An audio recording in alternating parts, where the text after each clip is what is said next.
Dans cet épisode, les mésaventures de Le Louis Courchaine qui s'est retrouvé au milieu d'une improvisation à durée indéterminée, ayant pour thème les abonnements qui se renouvellent tout seuls et qui peuvent égratigner votre portefeuille et autre chose. Alors, je me suis abonné sans le savoir à ce produit, ce rasoir intime. Et là, je me dis, mais je rase pas de la roche, là. Je veux dire, je rase quand même juste du poil. Fait que j'ai eu honte. J'étais là, je me regardais, saigner des parties. J'avais honte. Mésaventures. Tu veux dire leur mésaventures.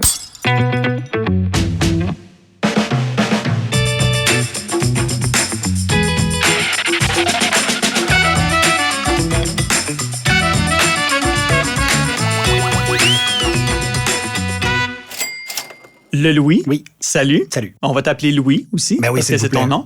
Je te présente Mathilde Roy, journaliste à Protégez-vous. Salut Bonjour, les gars. Salut Mathilde. Louis Courchaine, donc, on te connaît comme le concepteur et co-animateur de l'émission Les Doubleurs. Tu es aussi membre de plusieurs clubs, dont le Punch Club, le Club Soli, et aussi le club des abonnés qui ne savent pas qu'ils sont abonnés. On va y revenir. Oui. Le public apprécie beaucoup tes talents d'improvisateur, mais quand vient le temps de faire des achats, il semble que toi, tu mets l'improvisation de côté. Pour moi, c'est important parce que on est de plus en plus face à ça, des achats faciles qui sont compulsifs. Puis j'aime beaucoup ça, moi, faire des recherches. Puis pas dans le sens je fais mes recherches, mais dans un sens réel où est-ce que... Tu fais des vraies recherches. Ben oui, pour être sûr, certain que j'achète la bonne affaire parce que ça me frustre tellement, au final, de ne pas acheter la bonne affaire puis de surtout, je trouve, jeter des choses qui auraient pu servir plus longtemps que je trouve ça super important pour moi de, oui, effectivement, rechercher puis de ne pas improviser là-dedans. Mais il faut dire que tu achètes pas mal en ligne. Ouais, mais c'est ça l'affaire. C'est qu'il y a un problème par rapport à ça. C'est que j'achète en ligne puis quand j'arrive en ligne, ça dépend du moment de la soirée, j'imagine. Des fois, je suis moins réfléchi que je devrais l'être. Ouais. Mais c'est aussi que toute cette machine-là d'achat en ligne, elle est faite justement pour faciliter le geste d'achat. Oui, puis elle est super bien faite. En plus, tu sais, les publicités sur Instagram, les choses comme ça, on dirait qu'il y a quelque chose de très comme... 2 clics, puis t'as payé. C'est fait, c'est fini, tu t'es même pas rendu compte. Ils se rappellent de ta carte de crédit, ils sont là, ils font comme, regarde, si tu ça que tu veux, go. Là. Ils connaissent tes besoins avant même que tu les exprimés. Là, avec ton anecdote, on va le dire, tu nous ouvres quand même candidement la porte vers un volet plus intime de ta vie de consommateur, une histoire à fleur de peau, je dirais. C'est exact. Oui, j'adore. Ben, effectivement, je suis tombé sur des publicités sur Internet d'un rasoir qui était destiné, en fait, pour les parties intimes masculines. En anglais, on parlerait d'outils de manscaping. En français, on pourrait dire épilation masculine ou peut-être de l'entretien paysager de sa pilosité. Oui, puis je vois pas, en fait, en quoi ça change tant que ça de l'entretien féminin, là, mais je pense que c'est peut-être après, là, enfin, après la taxe rose, il y aura la taxe brune, là, on va l'avoir. Fait que prenons-le, là. T'as choisi le brun. Ça pourrait être vert forêt. En tout cas. La taxe bleue. Reste que, c'est ça, c'est que c'est un rasoir carrément pour les parties intimes masculines. Puis je me suis dit, regarde, tu sais, comme j'aime ça être propre, moi, dans la vie, puis j'aime ça comme... puis pas que j'associe le poil à la saleté, mais on dirait que moi, j'aime beaucoup ça quand c'est mon choix, OK? Et... Je pense que maintenant, les gens ont certaines images en tête. C'est ça. Voilà. T'ouvres la porte, tu l'as dit très bien, à ton intimité, Louis, oui, mais c'est un choix. Ça me tentait d'acheter ça. Puis je me suis dit, gars, je vais le faire. Et écoute, ça a été là, une grande erreur de ma part. Pourquoi? De un, le rasoir qui était vendu comme étant un vas-y, pose-toi pas de questions, passe la tondeuse, puis la pelouse va être pas là. Mais écoute, moi, je me suis beaucoup coupé, en fait. C'est ça le problème. Puis tu sais, c'est pas la première fois de ma vie que je fais ça. Puis je l'avais fait avec d'autres produits. Puis là, je me dis, là, ça va être correct. Je sais comment ça... produit. Tu sais, je veux pas dire que c'est un mauvais produit. Je sais peut-être une mauvaise utilisation, mais ça m'étonnerait que ce soit moi qui est en cause, là. Finalement, tu sais, il est dans un fond de tiroir. Puis là, j'ai le problème que je disais tantôt de... Puis ça, j'avais quand même recherché un peu à savoir ce que les gens pensaient. Puis, c'est peut-être que c'est des gens qui ont des stratégies de marketing qui sont différentes puis qui sont meilleures. Fait qu'ils réussissent à tasser les mauvaises évaluations de côté. Moi, j'avais pas vu, là, j'avais juste vu des bonnes évaluations, des bons commentaires. Puis là, finalement... Personne ne parlait d'hémorragie intime, là. Écoute, non, là, c'est dans ça. les évaluations. Exactement, là. J'aime pas ça me couper comme ça. Non. Arrête d'en parler. Non, mais, et le pire, c'est que pour rajouter l'insulte à l'injure, c'est pas fini ton histoire, là. Non, c'est ça, parce que moi, je me dis, dans un fond de tiroir, je suis bien désolé de faire ça, mais on verra plus tard tard si ça me tente de réutiliser. Et je pense, à peine un mois plus tard, je reçois par la poste un paquet qui arrive comme ça, un colis, et qui vient de la même compagnie. Je me dis, mais mon Dieu, qu'est-ce qui se passe? Est-ce qu'ils savent?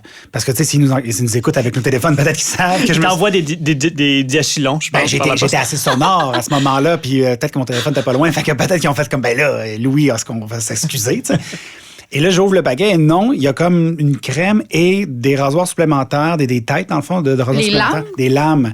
Puis là, je me dis, qu'est-ce qui se passe? Puis je regarde et finalement, je me rends compte que je n'ai pas acheté un produit, j'ai acheté un abonnement à un rasoir de poche. Alors, un rasoir poche de poche. De poche. Là, je comprenais absolument pas pourquoi, en plus des lames supplémentaires, dire, ben, à quel point tu penses que j'ai émoussé les dernières lames? Je veux dire, comme, à quel point ils pensent que je me rase, là, tu sais, je veux dire, à la limite, mettons, si j'étais une équipe de basketball au complet qui se rasait avec le même rasoir, peut-être que j'aurais besoin d'une lame supplémentaire, mais là, non.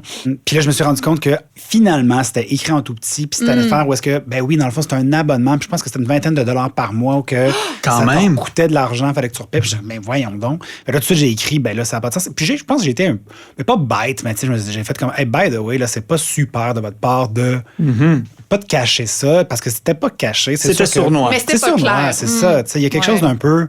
On va profiter du fait que, ben, ils ont envie de ça, puis ils vont pas aller lire les petits caractères. Ouais. Puis est-ce que tu as réussi à te désabonner? Oui, dans le mois suivant. Normalement, c'est assez simple parce qu'ils veulent pas non plus, je pense, avoir la mauvaise réputation. Ou t'irriter encore plus que tu l'es. Eh bien là, c'est ça, maintenant, là, tu sais, je veux dire. La crème était peut-être pour ça, dans le fond. C'était une espèce de crème de dire, peut-être Calme-toi. Ah ouais, c'est ça. Mathilde, cette histoire met quand même en lumière une tendance de plus en plus marquée et c'est la consommation par abonnement. Oui, il y a plein de services, en fait, hein, quand on y pense, tout ce qui est diffusion continue comme Netflix, Tout.tv, les boîtes repas aussi, hein, Cookit, Good Food, etc. Il y a même des abonnements à des lames de rasoir. Moi, je l'ai appris à travers ton histoire. C'est incroyable. Selon la loi sur la protection du consommateur, comment ça s'appelle ça? Ben, c'est un contrat à exécution successive de services fournis à distance. Ah! Long titre. L'acronyme, ça serait CESSFD. Excellent. Ça se dit aussi bien que le mot complet. Simple. Puis il y en existe deux types. Donc, tu as les contrats à durée déterminée. Par exemple, ça pourrait être l'achat en ligne d'un logiciel antivirus qui est valable pour une seule année. Donc, il y a une date d'échéance, finalement, à ce type de contrat-là. Et quand c'est pour un contrat de 60 jours ou plus, à ce moment-là, le commerçant doit obligatoirement te transmettre 2 à 3 mois avant l'expiration, un avis qui t'informe du renouvellement qui s'en vient et de la facturation. Et le second type, c'est les contrats à durée indéterminée. Donc ça, c'est tous les contrats qui concernent les abonnements sans date d'échéance, comme par exemple Netflix, hein, ça se renouvelle de manière automatique, puis tu peux y mettre fin quand tu veux, selon les modalités du contrat. Donc, les lames de Louis, c'était à durée indéterminée. Peut-être que tu aurais reçu des lames de manière indéfinie. Oui. Ben, j'avoue, moi, j'ai un peu le même problème, mais rasoir pour la face, là, mais c'est ça. Puis à un moment donné, arrêtez d'en envoyer. Là. J'essaie de reculer les dates de livraison et même ça, c'est parfois compliqué. Ce qui était à l'époque, puis je sais pas, peut-être que mais moi, c'était Club Columbia, là, dans le temps. Là, je sais pas si ça dit quelque chose aux gens, mais tu sais, comme les CD, les cassettes, tu sais, de dire comme genre, ben, tu t'achetais une cassette, en fait, c'était comme 10 cassettes à 5 cents, puis après ça arrivait à tous les mois, tu en recevais. Pour les gens qui nous écoutent, qui savent pas c'est quoi une cassette, c'est comme l'ancêtre d'un MP3, puis entre les deux, il y a eu des CD, vous ferez vos recherches. Ben voilà. Mais oui, donc c'est un peu comme un Club Columbia. Mais j'imagine. Une fois que la machine est partie, ça reste le modèle existe depuis longtemps, c'est ça que je veux dire, dans le fond. Tu sais. Et Mathilde t'expliquait, il y a donc différents types de contrats, mais il faut avoir l'œil aiguisé quand même pour capter les nuances de ce contrat-là, surtout quand on achète en ligne, en particulier via des réseaux sociaux qui font des publicités. Oui, c'est vrai. Il faut regarder évidemment le contrat, mais en même temps, il faut savoir que la loi exige que les commerçants présentent vraiment de manière évidente et intelligible, je le mets entre guillemets, toutes les modalités de paiement et d'annulation du contrat. Donc, le contrat, il doit par ailleurs être envoyé au plus tard dans les 15 jours qui suivent la transaction et le fait de souscrire automatiquement à des achats répétés ou à un abonnement quelconque, ça fait certainement partie des renseignements qui doivent être clairement explicites dans le contrat. Dans ton cas, peut-être que c'était pas tout à fait bien indiqué. Oui, mais tu m'as perdu intelligible de toute façon. C'est sûr que... Ouais. Faut pas que ça soit caché en petits caractères Ouais, à la c'est fin du truc. Là. Et toi, Louis, tu avais vu ça via les réseaux sociaux? Exactement. Et qui dit réseaux sociaux dit souvent un hébergement aux États-Unis ou des compagnies qui viennent des États-Unis parce que ce modèle d'affaires est bien implanté là-bas. Je vois où tu t'en vas. À quel point on peut être informé ou sollicité en français? En fait, les exigences de la Charte de la langue française s'appliquent aux médias sociaux, même si ça a été créé avant même leur existence, mais ça s'adresse uniquement aux sites web d'entreprises qui sont établies au Québec et qui s'adressent à une clientèle québécoise. Toute leur communication sur les réseaux sociaux qui est de nature commerciale, ben ça doit être en français. Si toi, Louis, tu écris une question en commentaire, par exemple, sous une publication Instagram, tu la poses en français, l'entreprise en question doit aussi obligatoirement te répondre en français, à moins que tu l'aurais écrit en anglais, là, c'est possible qu'ils te répondent en anglais. Louis, est-ce que tu te rappelles d'avoir reçu un contrat écrit pour cette transaction? Oh mon Dieu, c'est sûr que oui, mais c'est sûr que je me rappelle pas. Tu sais. Je fais partie de ces gens-là qui, oui, s'informent, puis on va aller voir les commentaires puis les évaluations des gens, mais je vais pas lire, mettons, les contrats. Oh non, ça deviendrait fastidieux et pourtant, on est en mesure de s'attendre à ce contrat-là. Si on ne l'a pas, quels sont nos recours, Mathilde? Oui. En fait, le contrat en question, c'est souvent ce qui est envoyé comme un courriel de confirmation. C'est sûr que je l'ai reçu. C'est ça. Si tu l'avais pas reçu, tu aurais pu annuler l'achat dans les 30 jours suivant la transaction. Mais là, si tu reçois le contrat, que tout ce qui était en lien avec l'abonnement n'était pas bien expliqué, puis toi, tu réalises que tu es abonné seulement quand tu reçois, par exemple, ton relevé de carte de crédit. À ce moment-là, tu as 7 jours après avoir reçu le relevé de carte de crédit pour annuler ton achat. Tu as expliqué que tu as réussi à annuler l'abonnement? Oui. Je l'aurais écrit, puis je pense que je l'aurais écrit un courriel qui était quand même un peu... dire que je trouvais pas ça honnête. Puis, en quelque part, je me sens mal parce que moi, je me dis, je devrais avoir l'œil assez ouvert, aiguisé pour dire je vais le voir, que c'est des abonnements, des choses comme ça. On dirait que sur le coup, j'étais tellement fâché de recevoir le truc puis de me dire hey, je trouve pas ça honnête de leur part parce que, ça doit faire partie d'une stratégie de dire ils vont pas le voir aller, puis là, plus tard, on va en pogner 2-3 de même. C'est ça. Ouais. Mais t'as fait la bonne chose, là, en fait. Hein? C'est ce qu'il fallait faire, envoyer. Puis si t'avais pas annulé ou remboursé, t'aurais pu te tourner vers ton émetteur de carte de crédit, là, parce que tu payes avec ça et à ce moment-là, eux, ils peuvent te rembourser. Mais c'est vrai qu'on se rend compte que c'est toujours plus difficile de se désabonner que de s'abonner. Puis c'est ça, je pense, qui est frustrant aussi pour les gens. Il faut prendre le temps de le faire. On manque tous de temps. Donc, on parle de responsabilité élargie du producteur ou du fabricant, mais dans ce cas-ci, c'est plutôt le consommateur qui se retrouve avec une responsabilité, un fardeau élargi. Puis, il y a autre chose de similaire, mais ce sont les essais gratuits qui, disons, pour un mois, puis là, vont se transformer automatiquement en abonnement. Est-ce que ça, c'est légal? Non, en fait, la loi interdit les offres gratuites ou à prix réduit qui se transforment en abonnement en misant sur le simple oubli ou la négligence des gens. Là. Moi, je fais beaucoup de montage photo, des choses comme ça dans la vie. Puis, il y a des applications qui se donnent sur les téléphones cellulaires présentement qui offrent exactement ça. Essaie-le pendant 7 jours, puis si tu aimes ça, après ça, t'es abonné. C'est le cas un peu partout, effectivement, avec plusieurs abonnements. Puis, il faut vraiment se trouver des trucs comme mettre des notes dans son calendrier pour penser à annuler avant le prochain cycle de facturation. Et moi, je partage mon calendrier avec mon agente qui me trouve très drôle parce que j'ai beaucoup de ça, de notifications de désabonne-toi, désabonne-toi. Parce que c'est niaiseux, mais c'est tout des petites affaires, des jeux, des niaiseries de même que tu te dis, je vais prendre le 1 mois gratuit, puis après ça, il faut juste me désabonner, il faut que je le sache. Puis en fait, je voulais juste ajouter par rapport à ça, si ça t'abonne de manière automatique par ton oubli, malheureusement, on n'a pas le droit à la rétrofacturation dans ces situations-là. Donc, c'est un peu poche. On n'a pas ce recours-là. Par contre, il y a eu des demandes d'action collective qui ont été déposées en 2016 contre plusieurs entreprises qui auraient eu ces pratiques-là, dont Netflix, Amazon, Apple, Google. Donc, c'est quand même répandu. Mais là, en attendant, avec toutes les lames que tu as accumulées, tu peux peut-être faire du montage photo à la bonne vieille franquette, là, en les découpant. C'est une très bonne idée.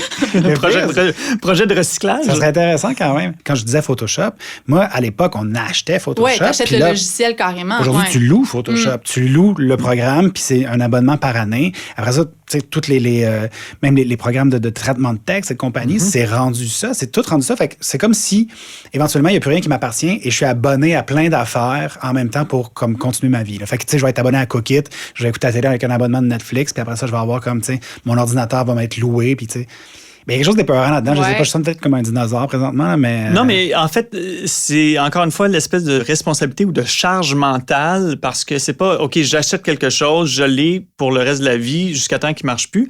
C'est des transactions qui se renouvellent et qui s'additionnent. Et ça fait en sorte que notre cerveau, notre gestion de portefeuille doit toujours être en mode veille un peu pour surveiller ça. Là. Ben oui. Est-ce que ta mésaventure de l'âme a changé tes habitudes? Là? Et là, je parle pas vraiment de ton entretien personnel que de tes achats en ligne, disons.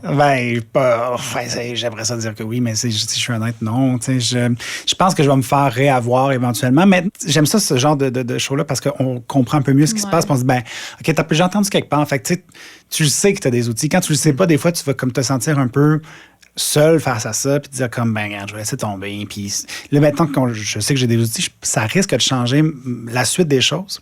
Mais je pense que je vais retomber dans la trappe. Parce que, c'est pas écrit dans le gros titre.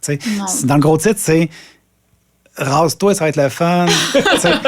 Puis après ça, tout petit en dessous. Mais si c'était écrit abonne-toi pendant, des années. Tout petit, ça dit tu vas saigner. Puis, en plus. Mais ça, à la limite, je peux pas leur en vouloir, parce que je me dis peut-être que je suis fait pas normal aussi. Je sais pas. On n'a pas de crainte à ce niveau-là. Louis Courchaine, merci beaucoup. Merci à vous autres. D'être venu partager ce moment. On a certainement découvert un pan de ta personnalité qu'on ne soupçonnait pas. Et là, je parle de tes nombreux abonnements. Oui. Absolument. Mathilde, merci à toi également. Oui, merci. Je m'appelle Frédéric Chouanière, je suis en compagnie de Mathilde Roy, journaliste à Protégez-vous. On vous invite à découvrir les mésaventures de consommation de nos autres invités sur le site de Protégez-vous à pv.ca/balado ou sur votre plateforme de balado préférée. Ont contribué à cet épisode André Giraldo à la recherche d'invités, Nathalie Pelletier à la réalisation et Underground à la prise de son. Ce balado, créé par Coyote Audio, est une production de Protégez-vous. Mes aventures a été produit grâce au soutien du gouvernement du Québec.